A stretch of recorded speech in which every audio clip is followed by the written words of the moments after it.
माना कि संघर्ष के दिन सबसे कठिन और तकलीफ भरे होते हैं, पर मेरा यकीन मानकर खुद पर थोड़ा भरोसा रख। एक दिन ये दिन भी ढल जाएंगे और तुझे ये दिन याद भी बहुत आएंगे।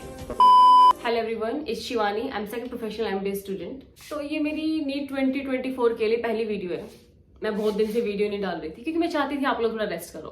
क्योंकि पता है, हड़बड़ी में कोई भी डिसीजन लेना, हड़बड़ी में सोच लेना कि हम पढ़ेंगे, किसी की वीडियो देख के वो चीजें फॉलो करना कोई इंपॉर्टेंस नहीं रखती आपकी लाइफ में। मैं बिलीव करती हूँ कि वो खुद से सोचो, क्योंकि मैं ये गलतियां काफी बार रिपीट कर चुकी हूँ। तो मुझे पता है कि एक डिसीजन लेना बहुत बड़ी चीज होती है, तो आपको उसमें वो डिसीजन मतलब आपको टाइम लेके फिर लेना चाहिए।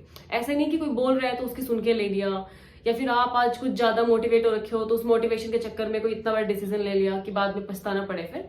या फिर कुछ ज्यादा डिमोटिवेट हो रखे हो तो खुद का कॉन्फिडेंस इतना जीरो हो रखा है कि बिल्कुल विश्वास ही नहीं रहा खुद पे कि मैं कुछ कर सकता हूँ।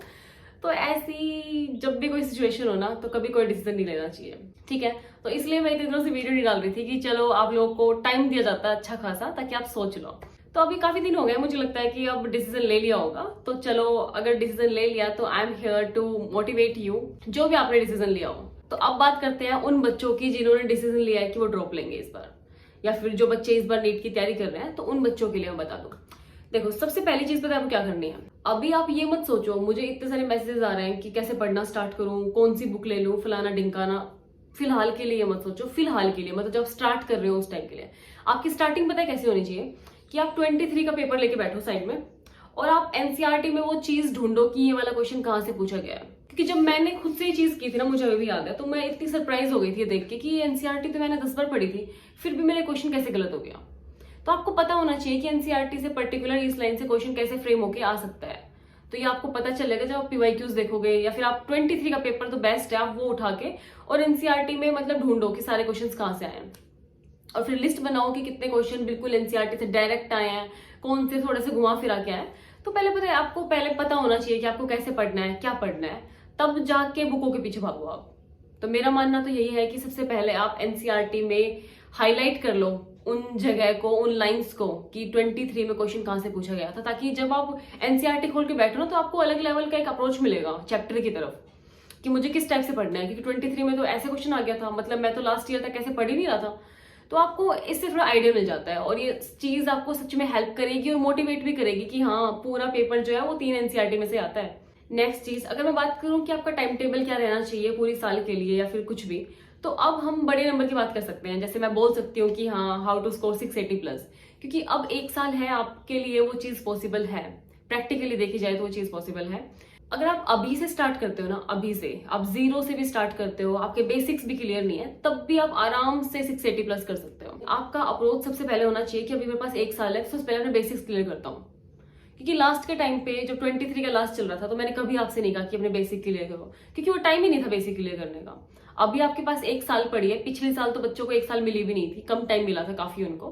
आपके पास पूरी 1 साल है, और आपको आइडिया भी लग गया होगा अब तक अपने मार्क्स देख के कि हाँ, कैसा आपका रिजल्ट रहने वाला है। और कोई बच्चे जो मार्जिन पे है ना, उनका मैं समझ सकती हूँ कि जो नहीं समझ पा रहे होंगे कि मुझे पढ़ना स्टार्ट करना चाहिए नहीं करना चाहिए।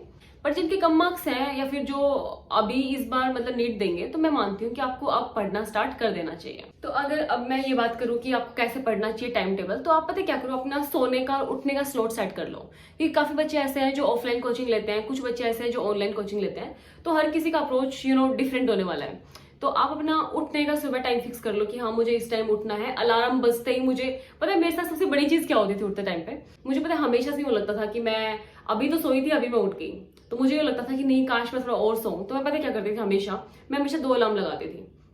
एक अलार्म जैसे मैंने 7 बजे की लगाई, तो 7 बजे जैसे ही वो बजती है, एकदम से बैठ के मतलब मैं सोचती थी कि इतनी जल्दी मैं उठ रही हूँ। फिर मैं कहती थी कि मुझे थोड़ा और सोना है, तो मैं 5 मिनट का टाइम लेती थी। मतलब दूसरी अलार्म मेरी 5 मिनट की बात की होती थी, और वो 5 मिनट लिटरली इतना सेटिस्फेक्शन वाला चीज होती थी ना मेरे लिए। और उसके बाद मैं बड़ी खुश होकर उठती थी कि हाँ, मुझे एक्स्ट्रा टाइम मिला है सोने का। तो आप लोग ऐसे कर सकते हो जिसको उठने में दिक्कत होती है। मैं तो अब भी अपनी क्लासेस के लिए, कॉलेज की क्लासेस के लिए मैं ऐसे करती हूँ हमेशा, क्योंकि मैं बिल्कुल भी उन बच्चों में से नहीं हूँ जो सुबह उठते हैं। कभी नहीं उठती। नीट के टाइम पे उठी थी, वो भी हद लेवल मोटिवेशन था, इसलिए मैं उठ पाई। लेकिन अब जिंदगी में इतना मोटिवेशन बचा नहीं है मेरे पास, तो मैं फिर से ये चीज करने लग गई कि हाँ, मुझे थोड़ा सा सेटिस्फेक्शन वाली 5 मिनट चाहिए सोने के लिए। तो बहुत ईजी हो जाता है आपके लिए उठने के लिए। तो ट्राई करना, सच में वर्क करेगी। अब जो आपका दिन का टाइम बचा है ना, देखो अगर आप कोचिंग जाते हो तो कोचिंग से कम आप 2-2.5 घंटे पहले उठो, ताकि आप सुबह आपके पास एक सेल्फ स्टडी का स्लॉट हो जाए।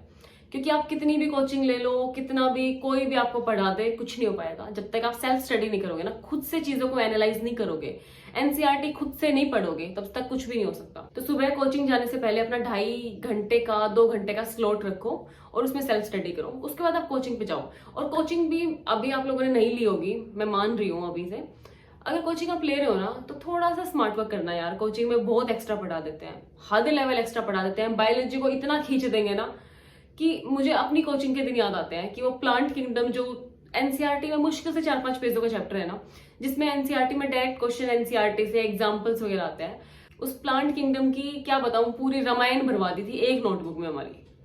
और फिर उसको याद भी करवा रहे हैं क्लास में कि ऐसे ऐसे, जहां एनसीईआरटी में जिम्नोस्पर्म इनके कोई 5-6 एग्जाम्पल दे रखे हैं ना, उन्होंने जिम्नो के 100 एग्जाम्पल लिखवा दिए और उनको याद भी करवा रहे हैं बैठा के। तो ये चीज पॉसिबल नहीं है, नहीं हो पाएगी कभी भी आपसे। तो थोड़ा स्मार्ट वर्क करना कोचिंग चूज करने से पहले भी कि हाँ मुझे कौन सी कोचिंग में जाना है। और अगर कोचिंग आपने ले भी लिया धक्के से या फिर कुछ भी, तो थोड़ा अप्रोच रखना एनसीईआरटी की तरफ। अगर टीचर कुछ ज्यादा एक्स्ट्रा पढ़ाया जा रहा है ना, तो छोड़ देना, अपनी एनसीईआरटी से लग जाना। तो अपनी कोचिंग में चीजें ध्यान रखना। कोचिंग में टाइम वेस्ट मत करना। ये मत सोचना कि 4-5 घंटे निकाल के फिर सेल्फ स्टडी करूंगा। वो 4-5 घंटे आपको वेस्ट ही नहीं करना है बिल्कुल। उस 4-5 घंटे में अगर टीचर का कुछ समझ नहीं आ रहा तो उससे पूछो, क्योंकि आप पैसे भर रहे हो यार कोचिंग के, तो पूछना आपका फर्ज बनता है। और अगर फिर भी आपको लग रहा है ना गलत फंस गया यार, तो खुद से लग जाना। ये मत सोचना मेरी तरह, मैंने खूब अपनी लाइफ में सोचा है कि अब मैंने कोचिंग के पैसे दे दिए तो मैं कोचिंग से ही पढ़ूंगी। अब वो बच्चे जो ऑनलाइन कोचिंग ले रहे हैं, मतलब जो घर बैठ के कोचिंग ले रहे हैं, तो देखो अगर आपका टाइम स्लॉट वाली चीजें हैं कि हाँ इस टाइम से इस टाइम है तो बेटर है, सही, आप उन्हें उस टाइम पढ़ो। लेकिन अगर आपकी टाइम स्लॉट वाली चीजें नहीं है, आप वैसे ही रैंडमली पढ़ रहे हो, जैसे मैंने ऑनलाइन भी नहीं ली हुई थी, मैं ऐसे ही कुछ मुझे समझ नहीं आता था, मैं यूट्यूब से देख लेती थी। तो अगर आप ऐसे कर रहे हो तो आप अपना जो फोन में पढ़ने का टाइम है ना, वो टाइम निकालो जिस टाइम पे आप सबसे ज्यादा बोरियत वाली फीलिंग आती है। क्योंकि उसमें क्या होता है कि आपको फोन में से अगर आप कुछ पढ़ते हो ना तो आप डिस्ट्रैक्ट हो जाते हो काफी हद तक। लेकिन अगर आप जो खुद से एनसीईआरटी पढ़ने लगते हो ना, तो पता नहीं 1000 थॉट्स आपके आने लगते हैं जो आपको बिल्कुल ही पढ़ने नहीं देते। तो इसलिए सुबह का टाइम जो है वो काफी प्रोडक्टिव होता है। तो उसमें कोशिश करना कि आप खुद से मतलब सेल्फ स्टडी वाला टाइम निकालो। और दिन में खाना पीना खाने के बाद काफी बोरियत वाली फीलिंग आती है, या फिर सेल्फ स्टडी करने के बाद मतलब 2-3 घंटे बाद काफी बोरियत वाली फीलिंग आती है, तो उस टाइम पे आप अपना लेक्चर वगैरह अटेंड करो। तो अभी काफी टाइम है लेक्चर्स अटेंड करना, बेसिक क्लियर करना, उसके बाद धीरे धीरे आगे बढ़ो। और अपना संडे रख लेना कि अपने पीछे की चीजें रिवाइज करने के लिए, क्योंकि revision is the key. Revision अगर आप नहीं करो तो कोई फायदा नहीं है। पूरी साल पढ़ के निकल लोगे और फिर सोचोगे कि मैंने लास्ट में क्या पढ़ा था, तो बड़ी गंदी फीलिंग आती है कि मैंने पूरी साल वेस्ट कर दी, मैंने कुछ नहीं पढ़ा। इससे अच्छा ये है कि संडे रखो, रिवाइज करो, आगे बढ़ो, रिवाइज करो, आगे बढ़ो। बेस्ट है ये। लगता भी है कि हाँ मैं कुछ पढ़ रहा हूं तो मुझे कुछ याद भी है। और ट्रस्ट मी, जब आप पूरा अपना ये 1 साल अपनी जी जान लगा के पढ़ोगे ना, आपको कोई नहीं रोक सकता कि आप 680+ लो, आप एम्स पे जाओ। क्योंकि अभी मैं ये बातें बोल सकती हूँ क्योंकि पूरी साल बाकी है, आप पढ़ सकते हो अच्छे से। और कहीं आप में मोटिवेशन की कमी रहती है तो मैं हूँ, आके मेरी वीडियो देख सकते हो। बाकी अब भी किसी के कुछ डाउट्स बच गए हो, आई नो कि मैंने सारी चीजें कवर नहीं की है इस वीडियो में, लेकिन अभी तो टाइम है, धीरे धीरे हम वीडियो में कवर करते होंगे सारी चीजें। आप लोग बने रहना मेरे साथ। बाकी कोई भी डाउट हो तो आप कमेंट से मुझे मैसेज करना। स्टार्टिंग में जो कमेंट्स आएंगे कुछ टाइम के, आधे घंटे के लगभग के, उन सबके मैं रिप्लाई करूंगी। Best of luck for preparation and bye bye.